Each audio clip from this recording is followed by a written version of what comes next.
idol, importante po ba kung gaano kahaba o katigas po itong si Manoy para po sa mga kababaihan? Ano nga ba, idol, ang Manoy mo? Ikaw po ba ay may matigas o mahabang Manoy, idol? Saan nga ba sasaya si Mrs.? Ano po ba ang average size nito pong si Manoy? Magandang buhay mga idol, tawagin na si Mrs., tawagin na si Mr. at tayo po ay mag-uusap na about po sa bembangan at mainit na bakbakan po ninyo. Magandang buhay mga idol. Sino nga bang nakabembang diyang kagabi? Sino na naman ang nasiyahan? At sino na naman ang nabasa at talagang nadiligang petsay mga idol?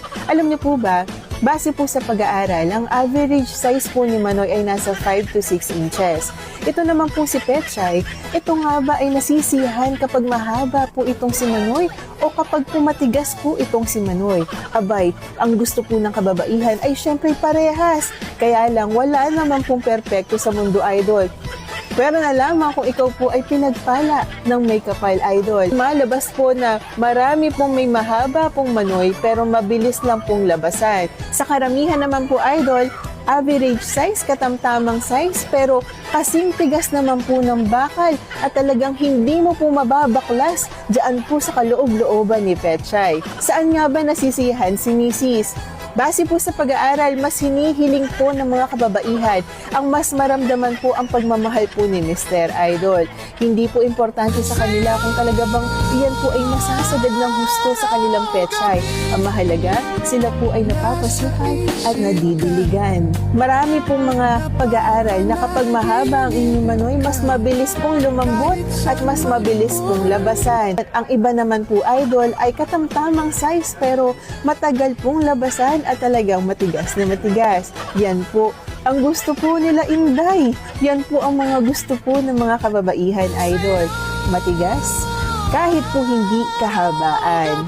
Pero inuulit ko po, idol, kung kayo po ay may mahaba at matigas na Manoy, idol, ay talagang paldong-paldo po ito si Petsay. Lalong-lalo na kung mahal na mahal po ninyo at pinaparamdam po ninyo kung gaano po ninyo siya niroromansa at talagang minamahal. Yun lamang po, idol, ano nga ba ang pinakamahalaga po para po sa inyo? Ang mahabang Manoy na mabilis lumambot o ang matigas na Manoy na matagal pong labasan, idol? Iba't iba naman po ang mga Manoy, idol. Ano nga ba ang sayo, idol? Comment down below, idol, kung ano nga ba ang gusto mo kay Mr. Idol. Minsan po, idol, ay ang bembangan ay bonus na lamang.